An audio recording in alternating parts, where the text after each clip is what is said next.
Wabah yang merebak telah membuat seantero kerajaan menjadi cemas ketakutan. Obatnya belum ditemukan. Penularannya hanya lewat sentuhan. Satu hari setelah terpapar virus penyebab wabah, korban akan lemas tak berdaya. Keesokan harinya, tubuhnya sedikit membiru. Lalu di hari ketiga, ia akan mengalami kesulitan bernafas dan wafat secara mengenaskan.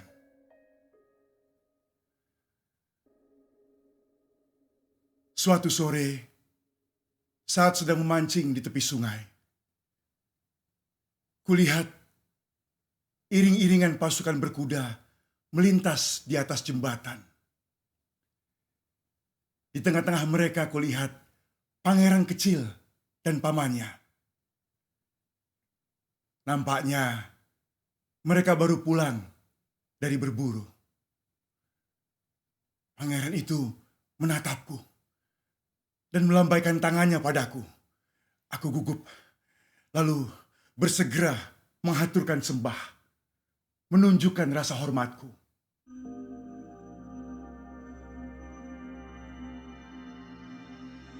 Tiba-tiba, ku dengar suara kuda meringkik. Kuda yang ditunggangi pangeran gelisah. Kuda itu terus meringkik dan meringkik. Lalu, kuda itu melonjak-lonjak menjadi liar. Kuda itu semakin liar. Ia terus melonjak-lonjak.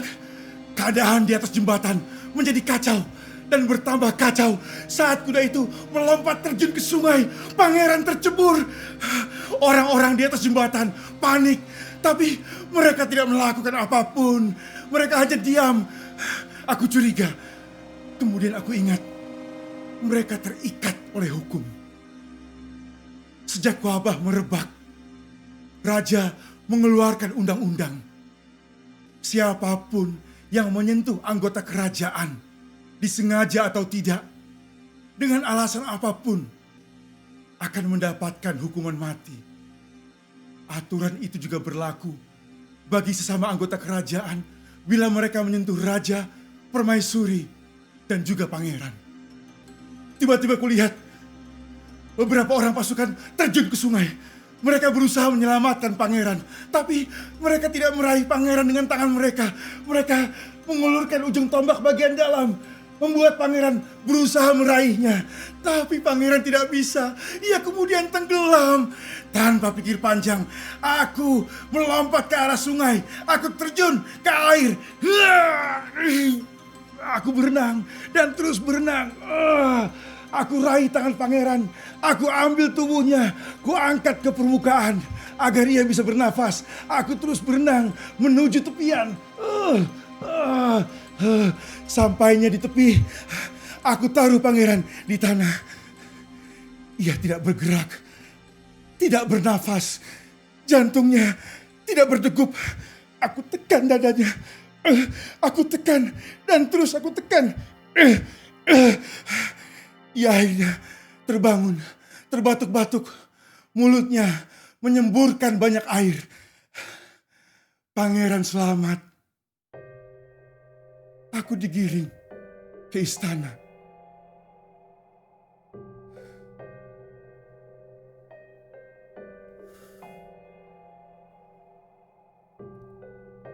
Disinilah aku kini, terkurung dalam penjara di istana kerajaan, menanti hukuman mati. Justru karena aku telah menyelamatkan nyawa pangeran, masa depan kerajaan.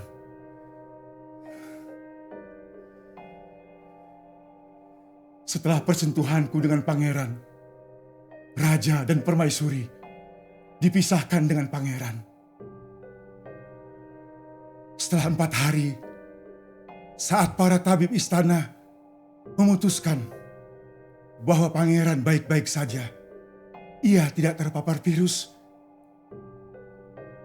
mereka bersatu kembali seperti sedia kala. Dan aku tetap di sini,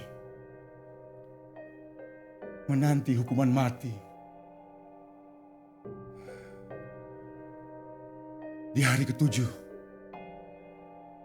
2 orang prajurit menggiringku ke ruang sidang istana. Di sana telah menanti raja, permaisuri, dan pangeran, juga beberapa anggota kerajaan. Tapi yang menggetarkan hatiku, aku lihat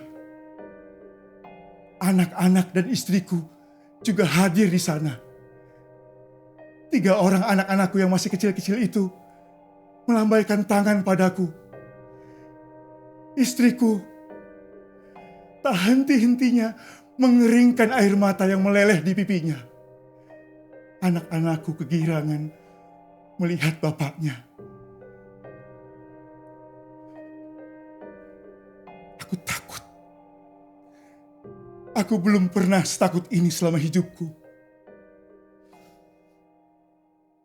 Tiba-tiba,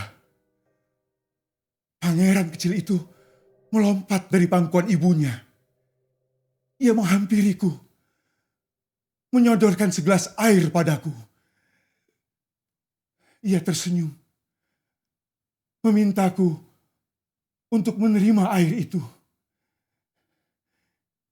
Ia tersenyum dan terus tersenyum. Lalu ia mengucapkan terima kasih padaku.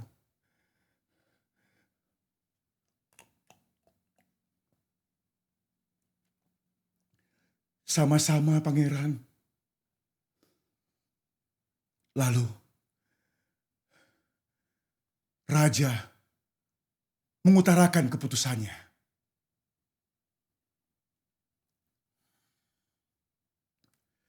Terdakwa bukan orang jahat. Dia adalah orang berhati baik, orang mulia. Ia berani menantang titahku demi menyelamatkan putraku, masa depan kerajaan. Namun hukum tetaplah hukum. Ia akan tetap menjalani hukuman mati.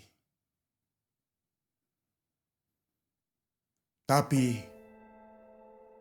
hukuman itu akan dilaksanakan dalam waktu yang masih sangat lama. Terdakwa akan diberikan kesempatan untuk menyaksikan dan menemani putra-putrinya tumbuh. Dan selama masa itu, terdakwa akan dibebaskan dari penjara.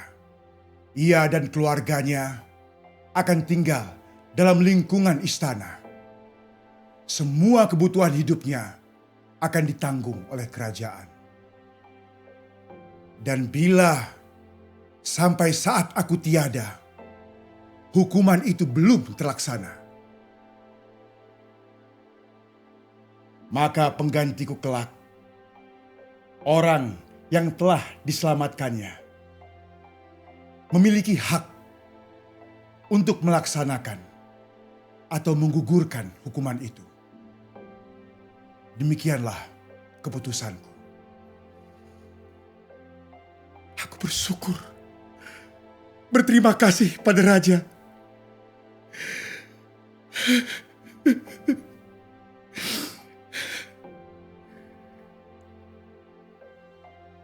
Keesokan harinya, sesuai perintah raja, aku dibebaskan dari penjara. Kini aku tinggal dalam lingkungan istana. Akulah terdakwa hukuman mati yang hidup dalam kebahagiaan.